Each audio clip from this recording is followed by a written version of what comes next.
ఈరోజు కథ పేరు చివరి లేఖ కోసం ఎదురు చూసిన తల్లి. పాలవరం అనే చిన్న గ్రామంలో కమలమ్మ అనే వృద్ధురాలు ఒంటరిగా జీవించేది. ఆమె భర్త చాలా సంవత్సరాల క్రితమే చనిపోయాడు. ఆమెకు ఒక్కగానొక కొడుకు సురేష్. చిన్నప్పటి నుంచే చాలా తెలివైనవాడు. కమలమ్మ తన కష్టార్జితంతో కొడుకుని చదివించి పెద్ద ఉద్యోగం చేయించింది. ఉద్యోగం వచ్చిన కొద్ది కాలానికే విదేశాల్లో మంచి అవకాశం రావడంతో సురేష్ వెళ్లాల్సి వచ్చింది. బయలుదేరే రోజు కమలమ్మ చేతులు పట్టుకొని, అమ్మా, ఫోన్ చేయలేని రోజులు వచ్చినా ప్రతి నెల నీకు ఒక లేఖ మాత్రం తప్పకుండా రాస్తాను. నా చేతి రాత చూసినా నువ్వు సంతోషపడతావు కదా అని నవ్వాడు. కమలమ్మ కళ్ళల్లో నీళ్లు తిరిగినా కొడుకు భవిష్యత్తు కోసం గుండె బిగించుకొని పంపించింది. మొదటి నెలాఖరునే ఒక లేఖ వచ్చింది. అమ్మా, నేను బాగున్నాను. ఇక్కడ కొత్త పని మొదలైంది. నువ్వు మందులు సమయానికి వేసుకో అని రాసి ఉంది. ఆ లేఖను కమలమ్మ 10 సార్లు చదివింది. 2వ నెల మరో లేఖ వచ్చింది. 3వ నెల ఇంకొకటి వచ్చింది. ఆ లేఖలన్నింటినీ ఆమె ఒక చిన్న ఇనుప పెట్టెలో ఎంతో జాగ్రత్తగా దాచుకుంది. ప్రతి సాయంత్రము వాటిని బయటకు తీసి చదువుతూ కొడుకుతో మాట్లాడుతున్నట్టుగా అనిపించుకునేది. కానీ 4వ నెల నుంచి లేఖలు రావడం ఆగిపోయాయి. మొదట బిజీగా ఉంటాడేమో అనుకుంది. 1 నెల గడిచింది. 2 నెలలు గడిచాయి. 6 నెలలు గడిచాయి. అయినా ఒక్క లేఖ కూడా రాలేదు. గ్రామానికి పోస్ట్ మ్యాన్ వస్తున్నాడంటే కమలమ్మ గుమ్మం దగ్గరకు వచ్చి, బాబు, మా సురేష్ నుంచి ఏమైనా లేఖ వచ్చిందా అని అడిగేది. పోస్ట్ మ్యాన్ బాధగా, ఈరోజు లేదమ్మా, రేపు రావచ్చు అనేవాడు. ఆ రేపు సంవత్సరాలుగా మారిపోయింది. గ్రామంలో వాళ్ళు ఎన్నో మాటలు మాట్లాడేవారు.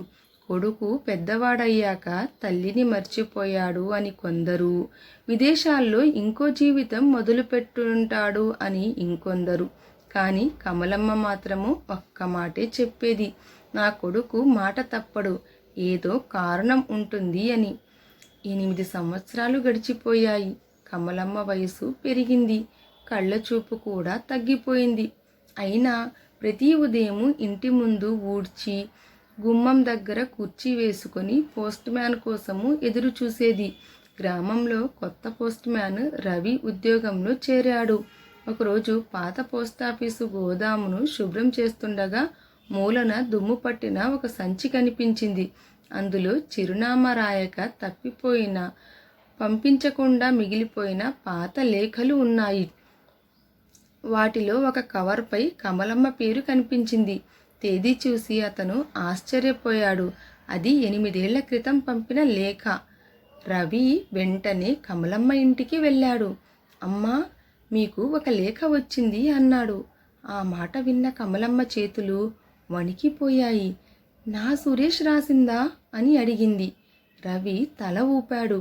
కమలమ్మకు సరిగా కనిపించకపోవడంతో రవినే లేఖ చదవమంది. అమ్మా, ఈ లేఖ నీ చేతికి చేరే సమయానికి నేను నీ దగ్గరకు రావడానికి సిద్ధమవుతున్నాను.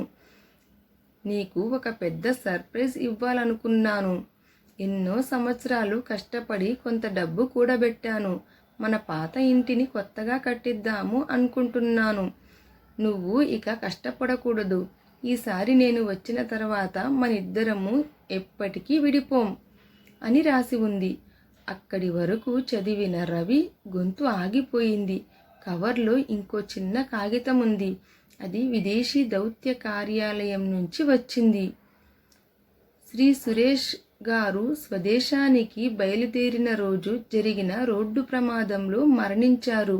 ఆయన సామాన్లలో దొరికిన ఈ లేఖను పంపడానికి ప్రయత్నించాం, కానీ చిరునామా సమస్యల వల్ల అది ఆలస్యమైంది అని.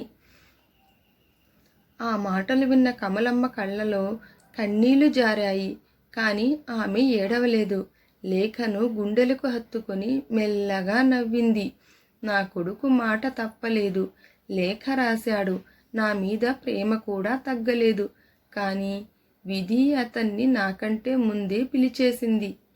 ఆ రోజు నుంచి కమలమ్మ ప్రతి సాయంత్రము ఆ లేఖను చదివించుకొని నా కొడుకు ఇంకా నాతోనే మాట్లాడుతున్నాడు అనేది.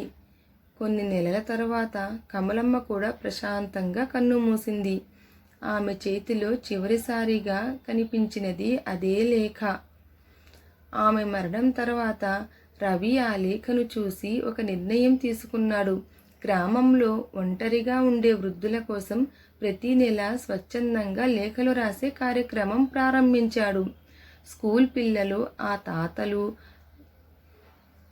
అమ్మమ్మలకు లేఖలు రాయడం మొదలుపెట్టారు. ఒంటరితనంతో బాధపడుతున్న ఎన్నో వృద్ధుల ముఖాల్లో మళ్ళీ చిరునవ్వులు కనిపించాయి. గ్రామ పంచాయతీ ఆ కార్యక్రమానికి ఒక పేరు పెట్టింది, కమలమ్మ చివరి లేఖ అని. ఆ రోజు నుంచి ఆ గ్రామంలో ఒక మాట అందరి నోట వినిపించేది, ప్రేమను చెప్పడానికి ఆలస్యం చెయ్యొద్దు, రేపు మన చేతిలో ఉంటుందనే హామీ ఎవరికీ లేదు. ఈ కథ యొక్క నీతి ఏమిటంటే, మనసులో ఉన్న ప్రేమను చెప్పడానికి సమయాన్ని వాయిదా వేయకండి. ఎందుకంటే కొన్నిసార్లు ఆలస్యమైన ఒక లేఖ జీవితాంతం మిగిలే బాధగా మారుతుంది. Thanks for watching.